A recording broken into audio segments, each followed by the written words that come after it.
ओम गण श्री महागणेशाय नमः। जय माता दी। राधे राधे दोस्तों, कैसे हैं आप सब। दोस्तों, शास्त्रों में नवरात्रि के अवसर पर कन्या पूजन या कन्या भोज को अत्यंत ही महत्वपूर्ण बताया गया है।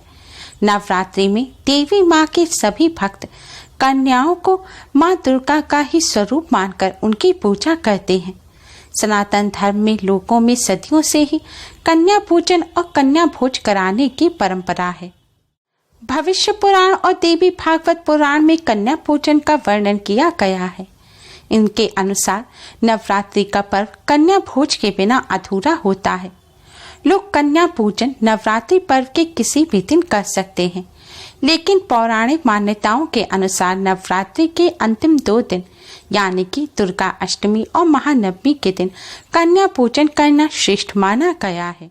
देवी भागवत पुराण में तो यहाँ तक कहा गया है कि किसी भी तप पूजन व्रत से माता रानी इतनी प्रसन्न नहीं होती जितना कि कन्या पूजन से होती है। इसलिए नवरात्रि की दुर्गा अष्टमी और महानवमी के दिन कन्या पूजन अवश्य ही करें और कन्याओं को अपने घर आमंत्रित कर उन्हें भोजन अवश्य ही कराएं। कन्या पूजन करने से ही नवरात्रि व्रत और पूजन का पूर्ण फल प्राप्त होता है। कन्या पूजन में कन्याओं को अपने घर आमंत्रित कर उनके चरण धुलाकर आसन पर बिठाकर कन्याओं को भोजन कराया जाता है।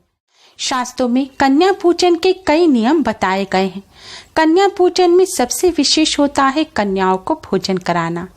लेकिन दोस्तों, क्या आप जानते हैं कि कुछ ऐसी चीजें हैं जिन्हें अगर आप कन्याओं को खिला देते हैं यानी कि कन्या भोजन के दौरान कन्याओं को परोस देते हैं तो इससे आपको कन्या पूजन का फल प्राप्त नहीं होगा और माता रानी भी आपसे क्रोधित हो जाएंगी।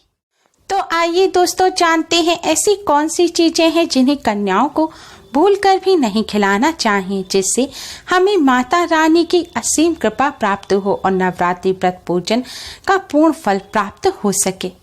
दोस्तों, वीडियो में आगे बढ़ने से पहले वीडियो को लाइक कर अपने फ्रेंड्स के साथ शेयर जरूर करें। अगर आपने हमारे चैनल को अभी तक सब्सक्राइब नहीं किया है तो यूजफुल वीडियोस के लिए चैनल को सब्सक्राइब कर बेल आइकन को भी जरूर दबाएं और माता रानी की कृपा प्राप्त करने के लिए कमेंट बॉक्स में जय माता दी अवश्य ही लिखें। दोस्तों, नवरात्रि में 9 कन्याओं को माता रानी के 9 स्वरूपों का प्रतीक मानकर उनका पूजन किया जाता है और उनके साथ ही एक बालक जिसे बटुक भैरव का रूप माना जाता है का पूजन किया जाता है। क्योंकि कन्याओं को माता रानी का स्वरूप मानकर भोजन कराया जाता है, इसलिए कन्याओं को केवल वही भोजन परोसना चाहिए जो माता रानी को भोग लगाया जा सके। इसलिए कन्याओं को मांसाहार यानी कि तामसिक भोजन ना परोसें। साथ ही कन्याओं का जो भोजन हो उसमें प्याज लहसुन भी ना डालें। कन्याओं के लिए जो आप भोजन बनाएं वह सात्विक होना चाहिए और भोजन बनाते समय पवित्रता का विशेष ध्यान रखें। शुद्ध सात्विक भोजन बनाकर ही आप कन्याओं को परोसें। आजकल आधुनिक सोच की वजह से लोगों की यह सोच हो गई है कि कन्याओं को वह भोजन कराना चाहिए जो बच्चों को पसंद होता है, यानी कि हर घर में ही पूरी सब्जी खीर वगैरह बनती है तो हम यह चीज क्यों बनाएं। हम ऐसी चीज बच्चों को खिलाएं जो उन्हें पसंद होती है, जैसे कि बर्गर, पिज्जा, चाउमीन वगैरह। लोगों की सोच होती है बच्चों को अधिक से अधिक खुश करना, लेकिन यहीं पर गलती कर बैठते हैं। हमेशा ध्यान रखना चाहिए कि यह साधारण बच्चे नहीं हैं, यह कन्याएं माता रानी का स्वरूप है। इनमें माता रानी आकर स्वयं भोजन करती हैं, इसलिए कन्याओं को सदैव वही भोजन कराएं जो माता रानी करती हैं। हमारे शास्त्रों में पूरी, कचौड़ी, हलवा, खीर, मिष्ठान को देव भोग बताया गया है और माता रानी को सदैव देव भोग ही लगाना चाहिए। अगर आप कन्याओं को फास्ट फूड जैसे कि चाउमीन, बर्गर या पिज्जा वगैरह खिला देते हैं तो इससे माता रानी आपसे क्रोधित हो जाएंगी और आपके भोग को स्वीकार नहीं करेंगी। इसलिए आप ऐसी गलती भूलकर भी ना करें। कभी कभी घर में ऐसी समस्या आ जाती है कि पूरी कचौड़ी बनाना संभव नहीं है, यानी कि बड़े लोगों की तबीयत ठीक नहीं होती या बच्चे खाना बनाते हैं तो पूरी कचौड़ी नहीं बना पाते। ऐसे में रोटी बनाकर भी कन्या को खिला देते हैं, लेकिन ऐसी गलती भूलकर भी ना करें।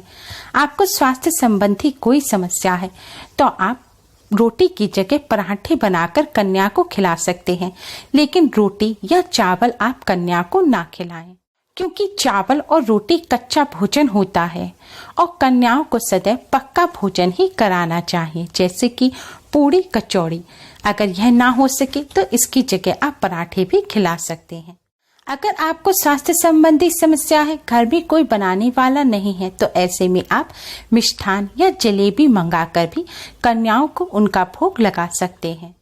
कन्याओं को भोजन कराते समय इस बात का विशेष ध्यान रखें कि भोजन में भूलकर भी नींबू ना डालें।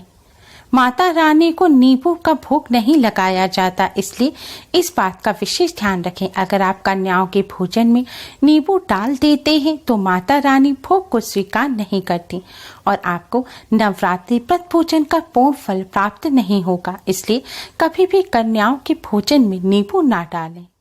कुछ लोग कन्याओं को भोजन के साथ दूध परोसते हैं या जलेबी और दूध का भोग लगाते हैं। ऐसी गलती भूलकर भी ना करें। कन्याओं को कभी भी दूध नहीं परोसना चाहिए। दूध भी कच्चा भोजन माना जाता है। आप दूध से बनी खीर, दूध से बने मिष्ठान या दही, रायता तो आप कन्याओं को परोस सकते हैं, लेकिन दूध आप कन्याओं को ना परोसें। वैसे अधिकतर घरों में कन्याओं को गोभी, आलू या फिर चने की सब्जी परोसी जाती है। शास्त्रों में इस चीज की मनाही भी नहीं है, लेकिन आजकल गोभी में खासकर बहुत सारे कीड़े होते हैं और अगर गोभी साफ करते समय आपसे जरा सी भी गलती हो गई, सुड़ी या फिर उसके अंडे गोभी में रह गए और आपने उससे सब्जी बनाकर वही सब्जी कन्याओं को परोस दी, तो इससे आपको दोष लगेगा। इसलिए अगर आप भी कन्याओं को गोभी, आलू या फिर साग परोस रहे हैं तो आप उसको अच्छी तरह से साफ करके ही बनाएं और फिर कन्याओं को परोसें, नहीं तो आपको दोष लगेगा। कुछ घरों में कन्याओं को भोजन कराने के पश्चात मीठा पान दिया जाता है। लोग यह समझते हैं कि पान माता रानी को अत्यधिक प्रिय है, क्योंकि माता रानी को पान का भोग लगाया जाता है, इसलिए वह भी कन्याओं को भोजन के पश्चात पान देते हैं। अगर आप भी ऐसा करते हैं तो आगे से ऐसी गलती भूलकर भी ना करें, क्योंकि माता रानी को जो पान का भोग लगाया जाता है उसमें सिर्फ लौंग और गुलकंद रखा जाता है, लेकिन जो मार्केट से मीठा पान लाया जाता है उसमें चूना, कत्था, सुपारी भी होता है। और अगर आप ऐसा पान कन्याओं को देंगे तो इससे आपको दोष लगेगा और कन्या पूजन का पूर्ण फल प्राप्त नहीं होगा। इसलिए कन्याओं को भूलकर भी मीठा पान ना खिलाएं। मीठा पान खिलाना पूजा की दृष्टि के साथ ही कन्याओं के स्वास्थ्य के लिए भी हानिकारक है, इसलिए ऐसी कोई भी चीज कन्याओं को ना खिलाएं जिससे उनके स्वास्थ्य पर बुरा असर पड़े। दोस्तों, माता रानी की कृपा प्राप्त करने के लिए, नवरात्रि व्रत और पूजन का पूर्ण फल प्राप्त करने के लिए कन्याओं को भूलकर भी यह चीजें ना खिलाएं। इन बातों का विशेष ध्यान रखें।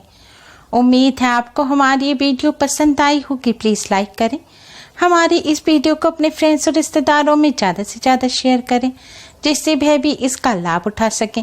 हमारी और भी वीडियोस के लिए हमारे चैनल को सब्सक्राइब करना ना भूलें। Thanks for watching. Radhe Radhe. जय माता दी।